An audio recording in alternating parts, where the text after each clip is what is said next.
Happy Tihar, all of you and your family. यो पालिको 2082 सालको तिहार अनि ड्युटी गर्दै काठमाडौँतिर मनाउनु पर्ने हुन्छ कहिलेकाहीँ। घरमा पनि सबजना सम्झिरहेको थियो, बिदा भएर घर नआएको होला भनेर। त्यस्तो होइन, हेप्पी तिहार सबैलाई। यता ड्युटी हामी चाहिँ ड्युटीमा तिहारमा। हामीले दसैँको बिदामा बसेको थियो, त्यही भएर अब आधी साथीहरू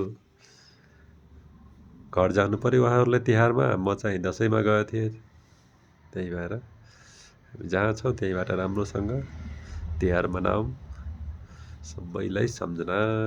हाम्रो भाइहरू पनि झापामा छ, ब्रोहरूलाई पनि मिस यु ब्रो।